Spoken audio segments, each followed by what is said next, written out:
tantas maneras de hacer política hay, a ver si es que las hay o no las hay. Bueno, Mariano es nacido en Sevilla, él es licenciado en Derecho y diplomado en Filosofía, también es máster en Doctrina Social de la Iglesia, es abogado por los colegios de Sevilla y de Granada.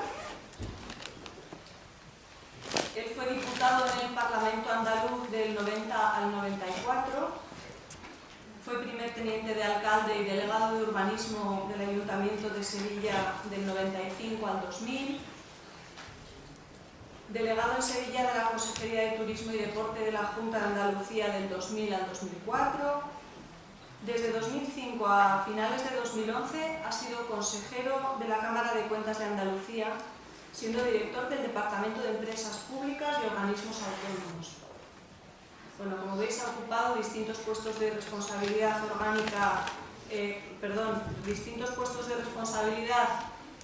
tanto en el Ayuntamiento como en la Junta de Andalucía y también en el partido andalucista al que pertenece, en el que llegó a ser vicesecretario general del 91 al 95, además de secretario provincial de Granada y de Sevilla.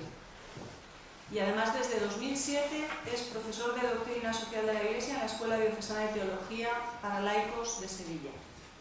Bueno, como veis, experiencia política tiene de sobra y además, como comentábamos ahora antes de entrar, lleva la política en los genes porque ya su abuelo era político, fue alcalde de Sevilla y también su bisabuelo, ¿verdad? En otra vertiente de la política, bueno, desde el sindicalismo implicado en el cooperativismo en Huelva, pero ahí está también, algo habrá que dar, digo yo. Bueno, pues muchas gracias a vosotros por venir y muchas gracias a Mariano por estar esta tarde con nosotros.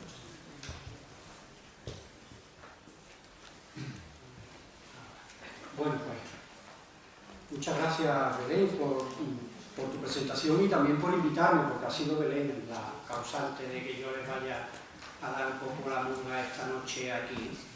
Y agradezco siempre la invitación. Siempre venir a Salamanca es un placer. Hay ciudades en las que uno, por muchas veces que venga, pues siempre les sorprenden y les atraen, y Salamanca es una de ellas. Y además he tenido la oportunidad de ver aquí amigos y amigas, unos de Sevilla y otros de Granada, que son las dos ciudades en las que yo he tenido la suerte de vivir. Y bueno, pues también me ha dado alegría verlos aquí en Salamanca. Bien, voy a hacer esta noche una reflexión personal sobre la participación política y sobre nuevas formas de participación política, y voy a aprovechar un poco también mi experiencia. Como ha dicho Belén, a leer un poco el currículum, bueno, pues milito en un partido político desde hace más de 30 años, y a lo largo de esos años de militancia, 22 de ellos, pues han sido encargos institucionales a distintos niveles. Ahora no estoy ni en uno ni en otro, pero bueno, esa es la experiencia y desde esa experiencia es la que yo quiero comunicaros algo esta noche. Y hacer algunas precisiones previas para saber un poco en el terreno en el cual nos vamos a mover. Es decir, pretendo hablar de participación política, por lo tanto aquella actuación que va dirigida a incidir en el ámbito público y que aboca a la acción y la transformación de la realidad social. Eso es fundamentalmente la política, una acción que se desarrolla en el ámbito de lo público y con una finalidad de transformar, de actuar en la realidad social. Una actuación en ese ámbito que tiene unas características peculiares. Se desarrolla en un espacio, en el espacio público, un espacio donde hay pluralidad de pensamientos y de opciones, que busca incidir en ese espacio, bien condicionar o bien decidir decisiones comunes, y en el cual aparece el poder como una mediación para conseguir unos determinados fines. A todas estas cuestiones me referiré cuando hablo de participación política. Por lo tanto, no voy a reducir mi intervención al compromiso partidista institucional, que es una faceta de lo político. Creo que lo político es más amplio que lo partidista institucional. Lo político es toda esta actuación en el espacio público con estas características que yo le he dado a ustedes, y la actuación en el ámbito partidista institucional es una de las posibles formas de compromiso político, pero no la única. Yo, antes de tener actividad institucional política, tenía compromiso político y no tenía ninguna actividad institucional, y después, unos años, sí lo he tenido. Pero lo partidista institucional es una parte del compromiso político. El compromiso político es más amplio.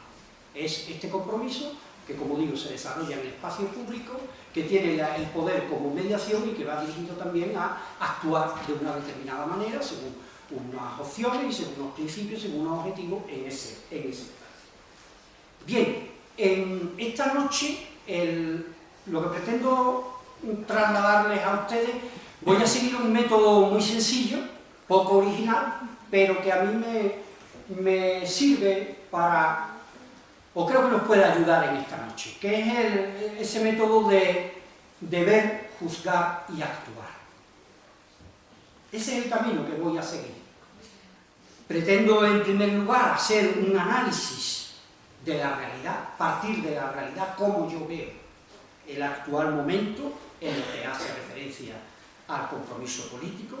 Yo creo que siempre es oportuno en todo análisis que uno haga partir de la realidad, no partir de huir de apriorismo y procurar acercarnos a la realidad de la manera más objetiva posible, dentro de lo difícil que es la objetividad. Cuando uno analiza la realidad, porque uno analiza la realidad siempre matizado por muchas cuestiones, pero procuraremos ser lo más objetivo posible.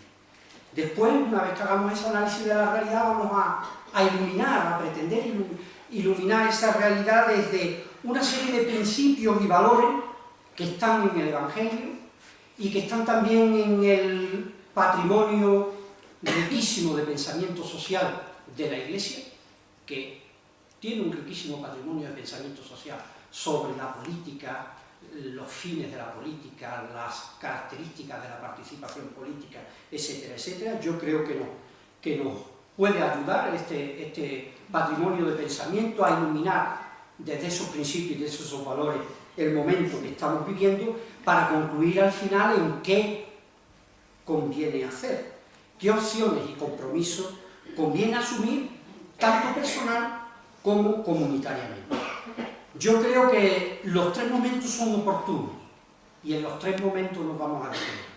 Hay que partir de la realidad siempre, hacernos cargo de esa realidad, no dejarnos aplastar por la misma, pero sí hacernos cargo de la realidad, iluminarla desde nuestras opciones y desde nuestros valores más profundos, y con una finalidad, la de asumir compromisos para transformar la realidad, que en definitiva eso es lo que mal que bien pretende la política.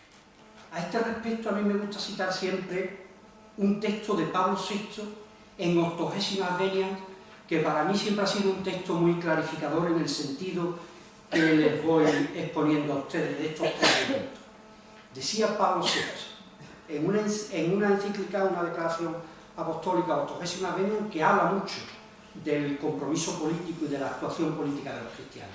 Y decía Pablo VI, y cito literalmente, dice: frente a situaciones tan diversas, nos es difícil pronunciar una palabra única, como también proponer una solución con valor universal. No es este nuestro propósito, ni tampoco nuestra misión. Y aquí viene lo importante. Dice: incumbe a las comunidades cristianas analizar con objetividad la situación propia de su país, esclarecerla mediante la luz de la palabra del Evangelio, deducir principios de reflexión, normas de juicio y directrices de acción según las enseñanzas de la Iglesia. Y vuelvo a insistir en la misma idea.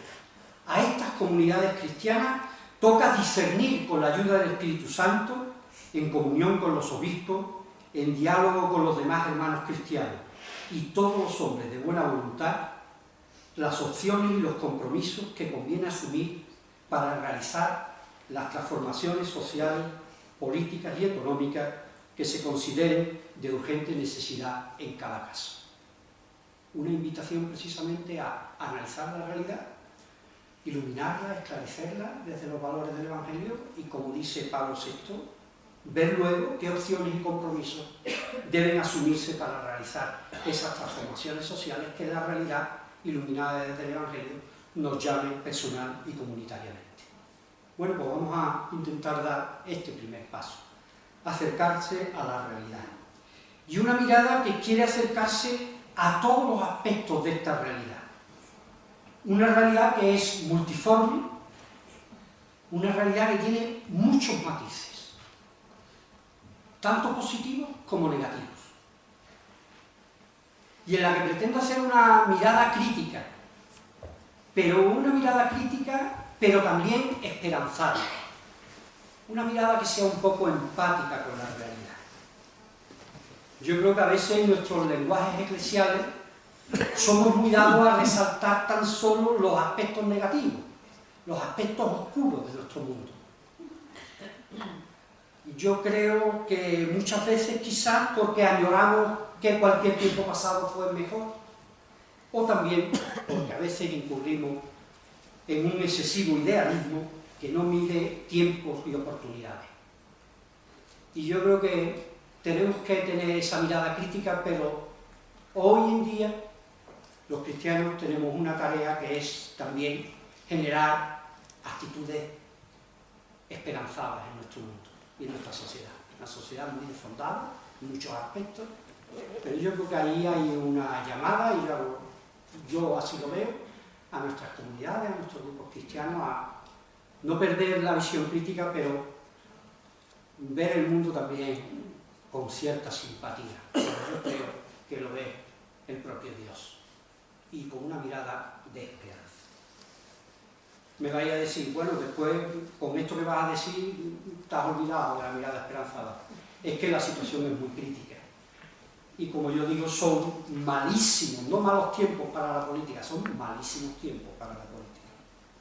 Porque estamos sumidos en una crisis que tiene muchas caras, en la que se resalta excesivamente el aspecto económico, el aspecto de la crisis económica, pero es que la crisis política es mucho más profunda que la crisis económica. Desde mi punto de vista, la crisis política tiene mucho más profundidad y veremos a ver cuál puede ser la salida.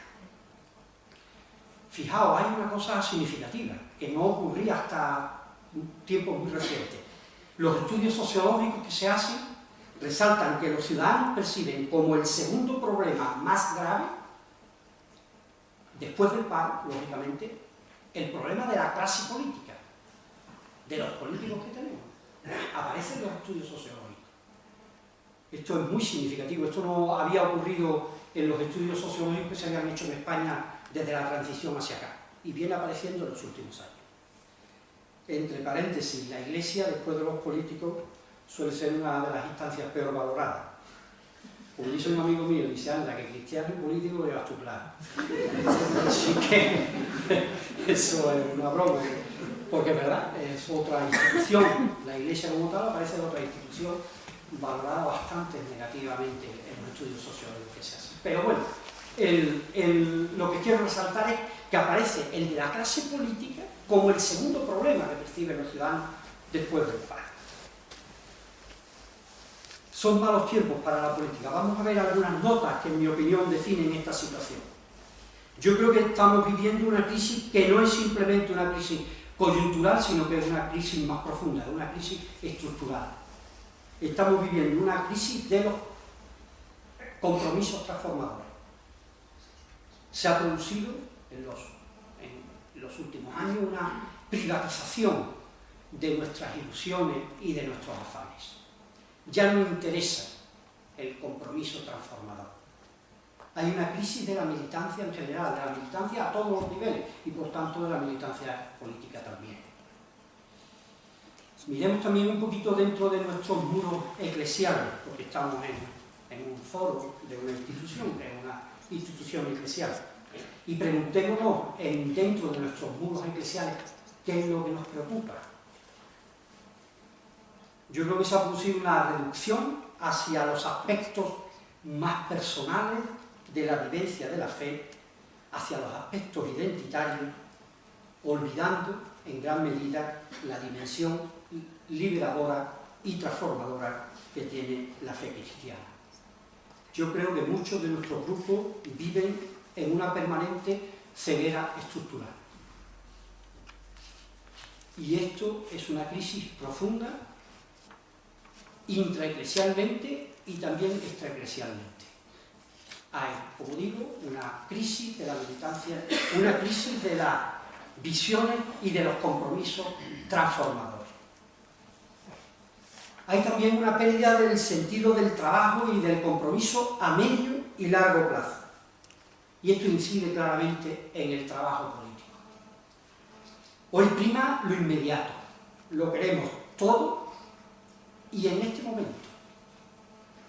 Y la política, el compromiso público, el compromiso político, supone, en mi opinión, la aceptación de un doble principio. Por un lado, la política es la consecución de lo posible. En la política no se puede renunciar a los horizontes utópicos, pero hay que saber aceptar que el acercamiento a esos horizontes utópicos es siempre un acercamiento gradual, dentro de lo posible. Y hay un segundo aspecto de la política que también incide mucho en esta cuestión, que es la concurrencia en un ambiente plural, aceptar profundamente el pluralismo. Por lo tanto, aceptar que hay otras visiones y otras soluciones que no son las mías, que también están presentes en el ámbito público y que deben ser tenidas en cuenta en la búsqueda y en la consecución del bien común. Y aquí entra el diálogo y el consenso. La política es el arte de saber dialogar y saber llegar a acuerdos con quien piensa de forma distinta, pero que también hace su oferta legítima en el ámbito público. Pues bien, estas dos características de la política yo creo que inciden de una manera negativa porque, como digo, hoy tenemos perdido el sentido del trabajo a medio y largo plazo. Lo queremos todo y en este momento. Tercera cuestión del momento presente, de la realidad que estamos viviendo, que yo creo que incide de manera negativa. Se ha producido, y yo lo he vivido personalmente en los últimos años, un empobrecimiento democrático evidente, un estrechamiento de los cauces de participación. En vez de avanzar y profundizar en la democratización de la sociedad en los últimos años y no en los años recientes, esto viene desde hace más de casi 20 años, se han ido vaciando de contenido muchas instancias de participación. Los partidos han intentado copar casi todo el espacio público, han dejado muy poco margen para la participación de otras instancias no partidistas y eso ha producido un empobrecimiento del tejido asociativo a todos los niveles. Yo creo que los partidos han sido muy responsables de esto. En vez de fomentar y ayudar a que la sociedad fuese cada vez más participativa, como digo, han intentado copar, muchas veces manipular las instancias participativas, porque en definitiva, desgraciadamente, muchas veces el poder tiene miedo a la participación del ciudadano, le pone nervioso la participación del ciudadano. Y por lo tanto se ha producido una formalización del espacio político y eso ha producido un empobrecimiento de los espacios participativos. Hoy en día, miremos hacia donde miremos, al movimiento ciudadano, al movimiento sindical, es decir, a esos ámbitos de lo público que no son estrictamente las instancias políticas partidistas y ha habido un empobrecimiento en los últimos años de una manera evidente. Y junto a esto, una crisis también de esas estructuras participativas que son los partidos. Los partidos viven una crisis profundísima. en los últimos años se ha producido de manera general, esto se ha producido de manera general, una oligarquización de estas estructuras, ha desaparecido el debate y la democracia interna, la militancia es escasa, un empobrecimiento del capital humano, y en los partidos prima también el corto plazo, el electoralismo puro y duro. No preocupan las soluciones a medio y mucho menos a largo plazo. Lo que interesa es el ahora y lo que tenga rentabilidad electoral. Y junto a esto el gravísimo problema de la corrupción, problema gravísimo, que está minando las estructuras a estas estructuras. Yo creo que aquí o se toman medidas pronto y rápido, o aquí va a haber, aquí hay un problema grave que puede afectar al sistema democrático, porque, querámoslo o no, los partidos son estructuras absolutamente necesarias para el funcionamiento del sistema.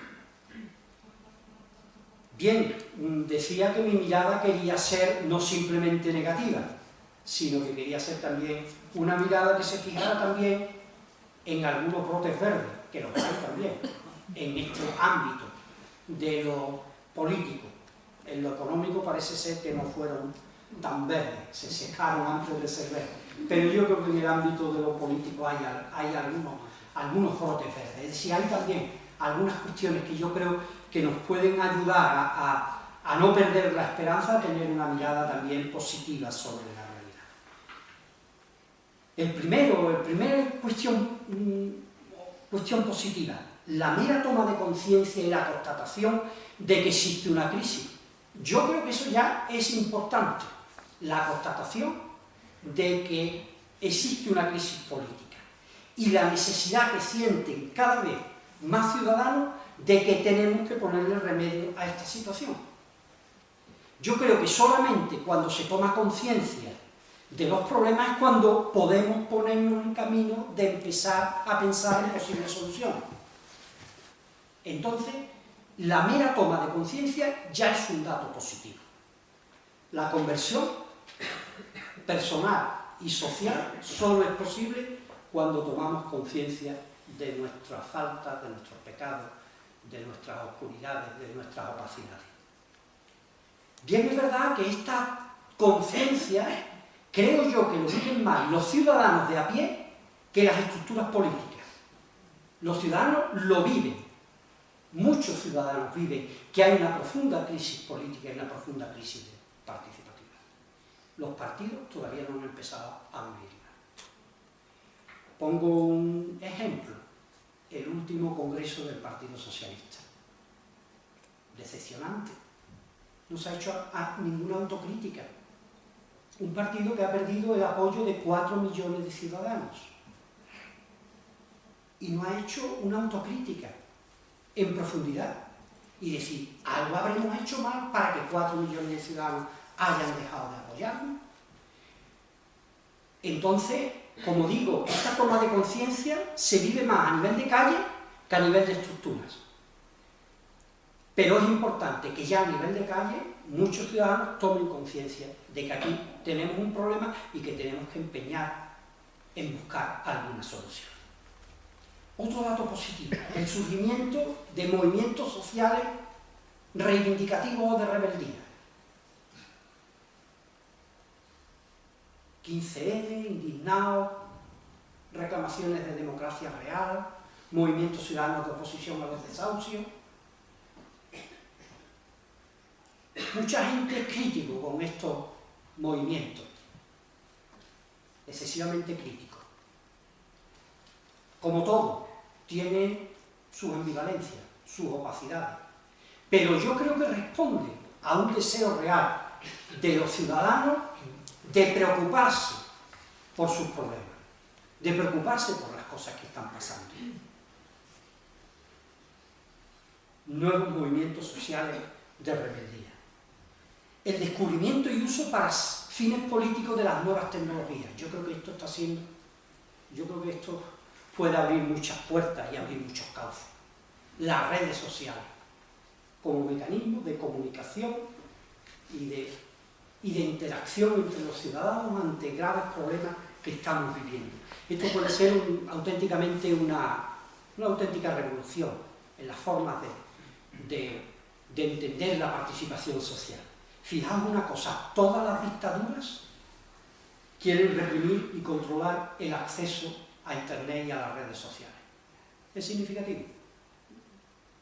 Por ahí el sistema se les puede resquebrajar. Cuba, China. Luego ahí hay un potencial importante, las nuevas tecnologías, las redes sociales. La propia crisis económica, y este es otro dato que para mí creo que es positivo, la crisis económica y la prepotencia de los mercados ha hecho que muchos ciudadanos vuelvan a descubrir la importancia de la política y que solo desde la participación democrática, desde poderes auténticamente participativos, podremos superar esta situación. La intervención de los mercados, de los llamados mercados, ha sido tan prepotente. Se han quitado gobiernos democráticos del medio sin que nadie haya derramado una lágrima, en Grecia y en Italia. Le marcan a los gobiernos las agendas económicas y políticas. Entonces, claro, muchos ciudadanos toman conciencia de que ¿dónde está la política? ¿Dónde está nuestra participación? ¿Dónde están nuestros derechos? ¿Qué hemos elegido nosotros? La intervención, como digo, de los poderes financieros está siendo tan burda, en mi opinión, tan prepotente, avasallando a los poderes democráticos legítimos, que muchas personas están cayendo en la cuenta de la importancia de la participación política, como mecanismo, como contrapeso al mercantilismo, a la tecnocracia y al poder abusivo de los mercados. Pues bien, estos, en mi opinión, son aspectos positivos de la realidad, aspectos que debemos ver también en la realidad. Yo creo que tenemos que estar siempre, hay que tener siempre las antenas conectadas, porque a veces en estos momentos de crisis que estamos viviendo, que es una crisis social muy profunda, cuando menos lo espera uno, surgen acá y allá elementos, signos de los tiempos, elementos positivos que hay que saber leer con esperanza. Bien, iluminar esta realidad desde los principios del Evangelio y del patrimonio del pensamiento de la Iglesia. Aquí pretendo decir tres ideas que por lo menos a mí siempre me han ayudado para iluminar la situación y para muchas veces discernir compromisos, opciones, etcétera, etcétera. Me gustaría partir de una afirmación. No hay fe cristiana sin dimensión política. La fe es un encuentro personal con Jesucristo. Fundamentalmente es un encuentro personal con una persona, a quien el creyente reconoce como el Hijo de Dios y el Salvador, y reconocemos en él la verdadera imagen y la palabra definitiva de Dios. El creyente ve en Jesús esa imagen de Dios, pero en él reconoce un Dios que no es un Dios despreocupado del hombre, sino que es un Dios que está profundamente vinculado y comprometido, Dios con el ser humano. Un Dios al que le agradan no las ofrendas y sacrificios, sino el bien y la justicia para todos.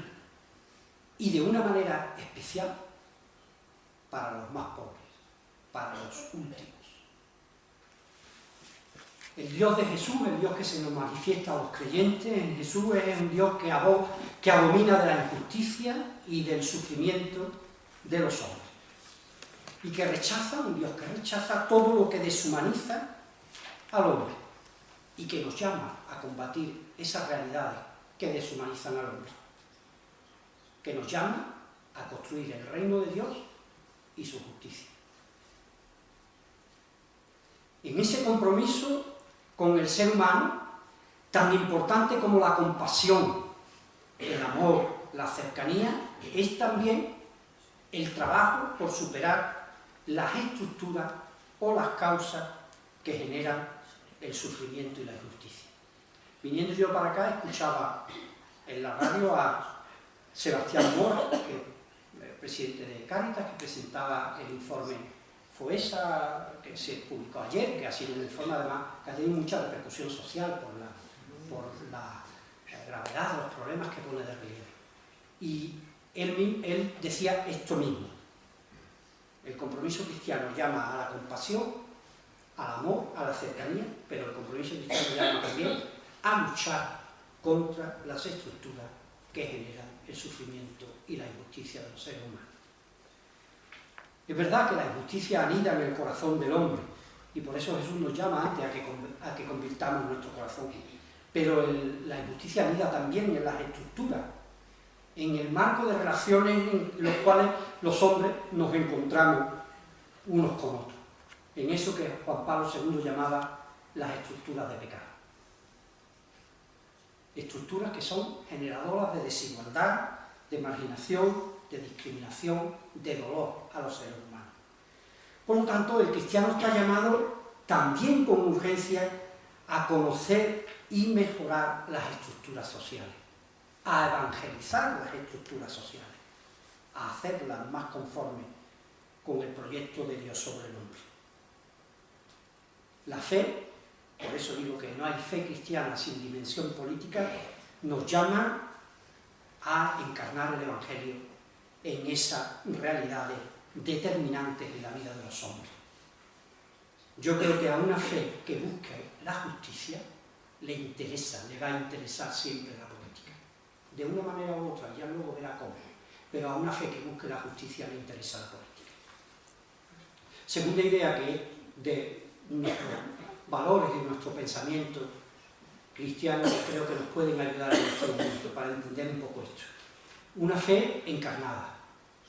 Nosotros creemos en un Dios encarnado, que ha asumido plenamente la condición humana y que nos llama a salvar todas las realidades, no algunas realidades, sino todas las realidades.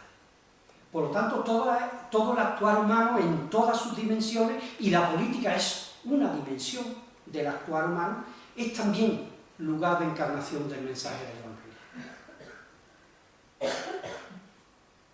Asumimos la ambigüedad de la realidad, porque la realidad es ambigua y la política es tremendamente ambigua.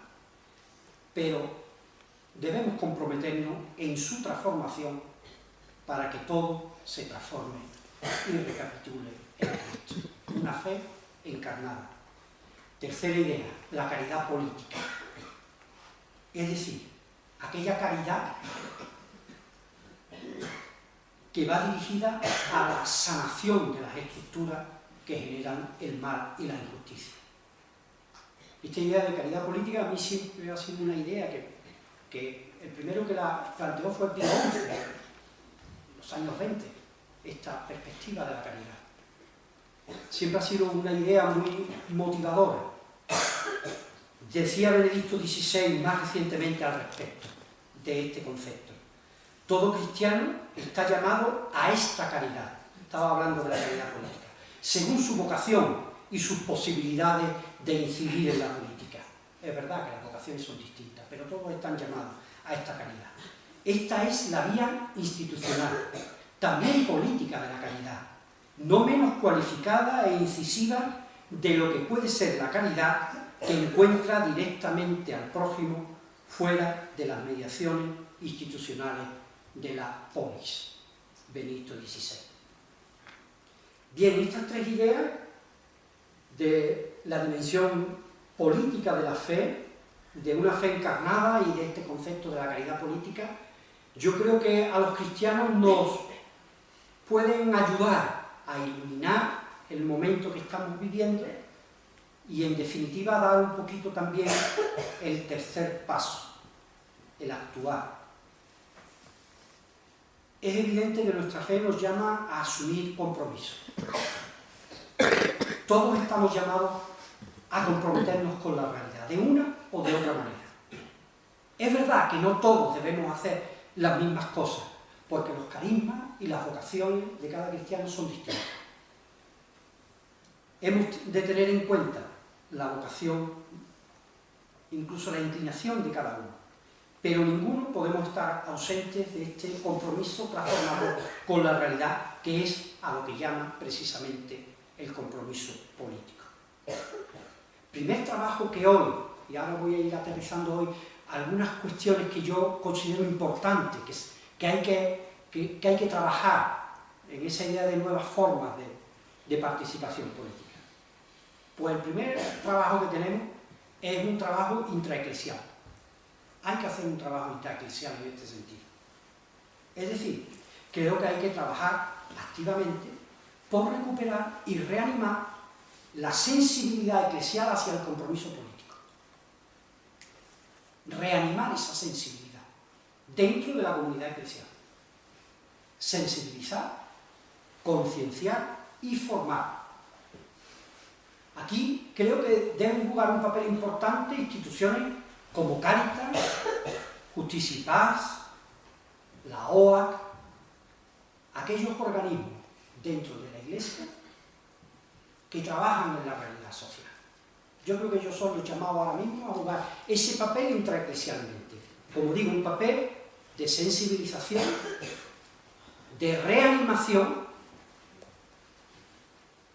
y de formación. Ayudar a redescubrir la fe como un factor generador de cultura política, porque la fe cristiana ha sido generadora de valores políticos, de cultura política. Es decir, los valores evangélicos del amor, la solidaridad, la compasión, la opción por los pobres, que son valores del Evangelio, han generado a lo largo de la historia praxis política y además han generado buenas praxis políticas. La fe cristiana como generadora de cultura política. Suscitar y fomentar vocaciones en este campo, es decir, cristianos que asuman este compromiso como una concreción de su compromiso cristiano y evangélico. Suscitar dentro de nuestras comunidades, de nuestros grupos, gente que asuma el compromiso político como una concreción de su compromiso cristiano. Nuestras comunidades, evidentemente, que tienen que preocuparse de que sus miembros participen en los sacramentos, de que recen, de que sean caritativos y de que compartan, de que cumplan sus obligaciones familiares. Pero es verdad que nuestras comunidades también tienen que comprometer al miembro en hacer un mundo distinto. Y en ese compromiso, la política es un campo a trabajar también por los cristianos de manera individual y de manera asociada. Por lo tanto, suscitar y formar vocaciones en este campo. A mí me parece importante en esta tarea eclesial que las comunidades eclesiales también ayuden y acompañen en la fe a aquellos de sus miembros que se lancen a esta tarea en este campo. Muchos fracasos del pasado vinieron precisamente de que se animó a mucha gente a meterse en este campo y luego se les dejó solo.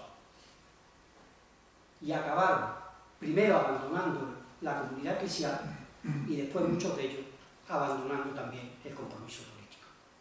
No basta suscitar y animar, hay también que acompañar.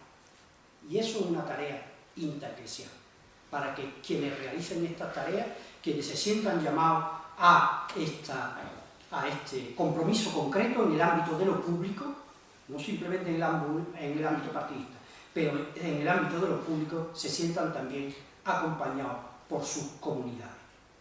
Y yo me preguntaría, ¿estamos haciendo esto en este momento? Y me pregunto todavía más, ¿están nuestras comunidades preparadas para esto? Porque si no están preparadas, hay que prepararse para ello. Y yo creo que esto también nos obliga, y por lo menos yo así lo veo también, a replantearnos algunas de nuestras prácticas eclesiales en el interior de nuestras comunidades cristianas. Yo creo que no podemos reclamar participación, igualdad, respeto a los derechos humanos, subsidiariedad, si luego nuestras instituciones eclesiales, nuestras comunidades, aparecen como estructuras opacas a estos valores. Hay aquí también un trabajo intraeclesial que realizar.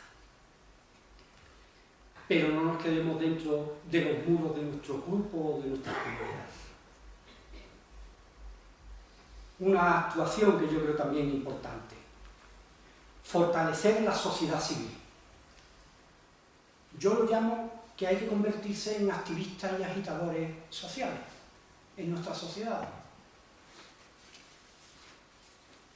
Hay que ser fermento y sal en la masa, en la sociedad civil, en los distintos ámbitos en los cuales la sociedad civil se articula. Asumir el espacio público, no quedarnos, a veces criticamos que se quiere recluir el compromiso cristiano al ámbito de la sacristía. Y es verdad, y hay una cierta visión laicista que intenta recluir el compromiso o la fe cristiana al ámbito estrictamente interno. Pero es que a veces nosotros nos hemos situado en la sacristía, nosotros solitos, y hemos estado muy calentitos en la sacristía. Porque fuera, a veces hace frío, a veces llueve, a veces te caen muchas tortas, y se está más calentito en casa.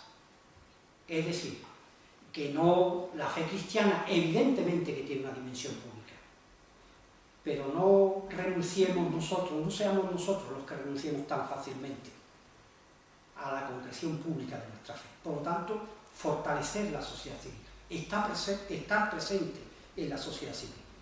Este trabajo, que mucha gente dice que es prepolítico, es decir, es aquel trabajo que pretende crear bases para lo político, pues este trabajo prepolítico hoy es más exigente todavía que el trabajo estrictamente político. Hace falta más conciencia política para hacer este trabajo en la base, con dimensión política, es decir, con dimensión transformadora. Aprovechar los cauces que hay, los muchísimos cauces que hay. No nos resignemos tan fácilmente a eso que yo antes criticaba del empobrecimiento de los espacios de participación. Volvamos a tomar esos espacios de participación. Fortalezcamos la sociedad civil. Los nuevos movimientos sociales. Yo creo que ahí hay un ámbito para la actuación política importante. Yo a veces pienso que quizás hoy sea más importante mucha gente haciendo pequeñas cosas. Mucha gente haciendo pequeñas cosas, podemos cambiar grandes cosas. Por ejemplo, la ecología, los movimientos de defensa del derecho a la vivienda, los movimientos de igualdad de género, los movimientos de lucha contra la pobreza y la exclusión social, el 07, las redes de respuesta social, los movimientos ciudadanos de alternativa ante la crisis, desahucios, impagos.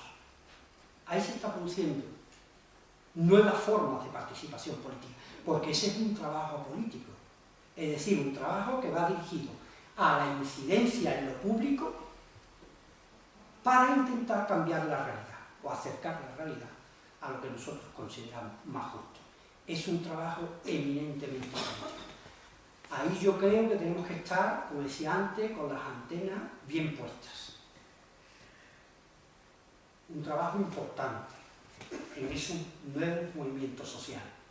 Los derechos de los inmigrantes, otro campo también, donde se está produciendo mucha participación y mucha mucho activismo social y político, o los movimientos de barrios marginados. Yo conocí esa experiencia hace poco tiempo en Sevilla, una coordinadora de barrios marginados. Y la verdad es que eran gente que consiguieron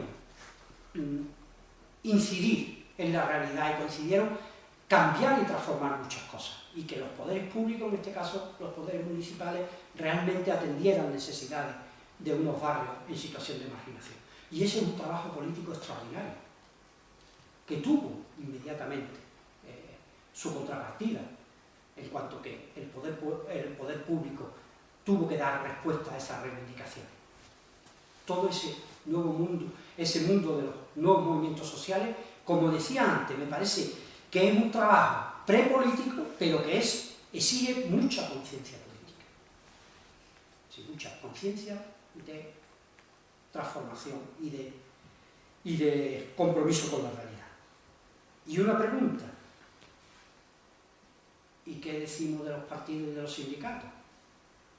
Que podríamos decir que son las instancias más políticas. ¿Todavía vale la pena el compromiso en esos ámbitos? Yo, como soy un poco romántico, creo que sí, que vale la pena, sigue valiendo la pena todavía, pero no bajo cualquier circunstancia. Con sus muchas sombras que lo tienen esas estructuras, yo quiero partir todavía una lanza a favor de la militancia en partidos y en sindicatos. Ahora bien, con una mentalidad crítica y transformadora. Quien vaya hoy a la militancia política concretamente en estas estructuras, como yo le digo a algunos, hazte del sector crítico. Es decir, aquel sector que quiere cambiar las cosas. Los partidos yo creo que siguen teniendo un importantísimo papel en cuanto a estructuras participativas. Y por lo tanto, los vacíos se llenan. Y hay que estar, pero hay que estar con una mentalidad crítica, no una militancia a cualquier precio, sino aquella militancia que vaya dirigida a reformar en profundidad. Es decir, a ayudar, en primer lugar, a la toma de conciencia del momento crítico y luego impulsar movimientos regeneradores dentro de estas estructuras, para hacerlo más abierto, más participativo, más democrático, para que realmente jueguen el papel que tienen que jugar, de ser estructuras de participación, no estructuras de colocación de algunos, que desgraciadamente es lo que muchos en los últimos años se han convertido. Donde haya una militancia también generosa, una militancia generosa, comprometida, que no busca el interés personal, sino que busca el interés y el bien común. Y ha habido mucha militancia con estas características durante muchos años en el ámbito de los partidos. Pues recuperar ese sentido del trabajo por el bien común. No seamos ingenuos. A mí no me gusta ser ingenuo, precisamente porque he militado 30 años en un partido político, pues sé precisamente las luces y las muchas sombras de esas estructuras, y que son estructuras que le cuesta mucho trabajo cambiar. Pero no hay nada que no pueda cambiar en esta vida. Yo nunca me resignaré ante una realidad que diga esta realidad no puede cambiar. Todas las realidades pueden cambiar si realmente tenemos la suficiente lucidez para poner nuestras mejores energías para impulsar la realidad en esa dirección y en ese sentido. Y es verdad que estas estructuras tienen hoy muchos hándicaps, muchas luces, muchas opacidades, pero también tienen muchas posibilidades. Y por lo tanto no tenemos que tirar la toalla. Eso sí, tiene que ser una militancia, como digo, lúcida, crítica, no ingenua y realmente empeñada en un afán de regeneración de esta estructura. Dejarlas a la deriva puede acarrear mayores males sociales de los que ahora no podemos vislumbrar. Por lo tanto, sigo reivindicando y creo que quien se sienta llamado o impulsado a esta tarea, pues también al trabajo político en estas estructuras. No simplemente intraeclesialmente, no simplemente en la sociedad civil, en los nuevos movimientos sociales, etc., sino también en estas estructuras más clásicas como son los partidos. Yo creo que el compromiso político en el ámbito de nuestras comunidades debe ser un mecanismo de ida y vuelta. Y me explico. De ida, porque yo creo que es muy importante lo que los cristianos